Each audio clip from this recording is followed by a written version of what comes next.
राम राम। और ठीक सो? हाँ जी ठीक सो पक्की? पक्के। तुम ठीक हो तो हम भी ठीक है।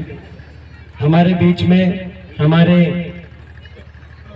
विधायक, हमारी बहन गीता बुकर जी, हमारे भाई कुलदीप वत्स, हमारे बहुत ही आदरणीय वीरेंद्र सिंह जी, हमारे एसीपी साहब, हमारे बीच में हमारे भाई दीपक जी, हमारे युवा के पूर्व प्रधान रहे, हमारे बीच में हमारे सारा सम्मानित महके का नाम इसलिए नहीं ले रहा क्योंकि सभी हमारे परिवार के सारे सदस्य हैं और मैं लगभग जितने नाम सभी महके का नाम ना लेते हुए, क्योंकि आगे भी आप बैठे हो, मैं लगभग बहुतों को जानता हूँ, सारा हमारा परिवार यहाँ पे एकत्रित है।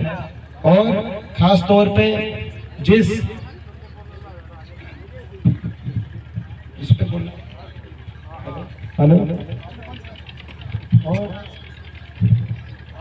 और हमारे बीच में जिनके न्योते पे जो कपूर सिंह हैं, सबसे पहले तो उनके परिवार में सबसे बड़े कपूर धर्मपालपुरा मानते, रण सिंह बड़े हैं, कपूर सिंह बड़े हैं, उनका नाम लेंगे। धर्मपाल नाराज भी होता तो बात नहीं, क्या पता भाई, मतलब मैं उसमें तो साथ जो है उनके निमंत्रण पे, क्योंकि यही हमारा सब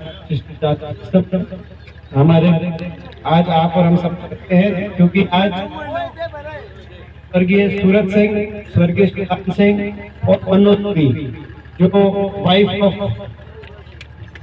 सुदान सिंह थी,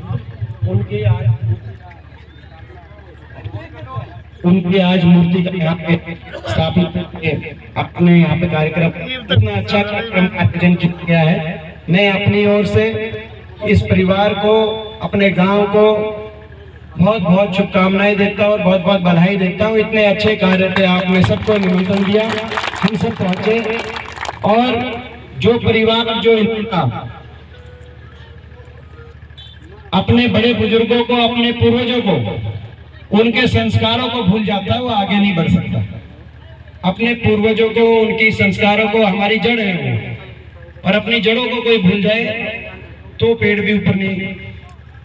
तो जितनी अपने पूर्वजों का, तो ये हमारी संस्कृति है देश की, हमारे प्रदेश की, इस इलाके की संस्कृति है। और आपने एक ऐसा काम किया कि इससे प्रेरणा मिलेगी अपने गांव में, गोहान में, सबको जो आज यहाँ पे आए, कि ऐसे अपने पूर्वजों का इस प्रकार से उनका मान सम्मान किया जाए, तो ये एक सबको प्रेरणा मिलेगी। उनके संस्कारों को आगे बढ़ाए, ये गांव बढ़ाए, आपका परिवार बढ़ाए। मैं अपनी तरफ से बहुत बहुत आपको इस अवसर पे शुभकामनाएं देना चाहता हूँ। बाकी जहां तक राजनीति की बात है, मैं समझता हूँ कि मुझसे ज्यादा आप सब जानते हो, आपने हर तरह का समय देखा है। आपने जब आपकी सरकार थी वो समय भी देखा, और आपने जो खट्टर सरकार हरियाणा की पिछले 8 साल से सरकार, जो खट्टर सरकार, उसके कार्यकाल को भी आपने देखा है। जब आपके आशीर्वाद से चौधरी उपेंद्र सिंह हुड्डा जी को जब अवसर मिला, तो वो समय था हरियाणा विकास के मामले में आगे जा रहा था। आपस में भाईचारे से, खुशहाली से हरियाणा का नंबर पूरे देश में विकास में होता था। चाहे वो खेल खिलाड़ियों की बात हो, चाहे वो किसान की बात हो, गरीब आदमी को पेंशन की बात हो, बड़े बुजुर्गों की पेंशन की बात हो, बड़े बड़ी विकास की परियोजनाओं की बात हो। अपने हम झज्जर जिले का ही देखें, कहीं थर्मल के कारखाने लग रहे थे, तो कहीं एम्स का अस्पताल आ रहा था, कहीं मेट्रो भागवत तक पहुंच रही थी, कहीं झज्जर को रेल की लाइन से जोड़ा जा रहा था, कहीं सड़कों का विस्तार हो रहा था आपके सामने। उसके बाद समय आया और वहां से लेकर गांव के, मूलभूत गांव के की समस्याओं तक एक दौर था। पूरा हरियाणा विकास के मामले में आगे बढ़ा। फिर इनको मौका मिला, लेकिन इन्होंने पहले 5 साल क्या नजारा दिखाया कि दोबारा से लोगों ने इनको मौका देना नहीं चाहा। मगर लोगों ने जब 75 पार का इन्होंने नारा दिया, लोगों ने उस नारे की हवा निकाल दी और इनको मेजोरिटी नहीं मिली बीजेपी को, तो इन्होंने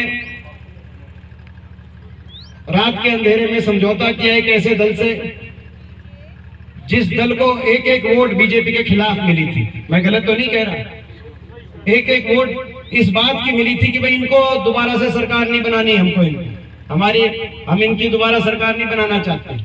लेकिन रात के अंधेरे में समझौता हुआ, अगले दिन बताया गया 5,000 बुढ़ापा पेंशन के नाम पे हमने समझौता कर लिया।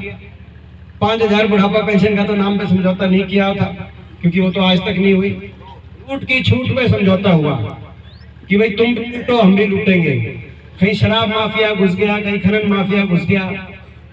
कोरोना में भी नहीं छोड़ा कि भाई खुली लूट, किस लोग हमने नहीं चाहते इस बार, मगर तुम्हारे को मिला के सरकार बना लेते हैं और खुल के लूटेंगे, तुम भी लूटो हम भी लूटेंगे, यही बात है ना। तो दोनों के मंत्री लूटने में लगे हुए हैं, मतलब कहीं शराब में कंपटीशन चल रहा है।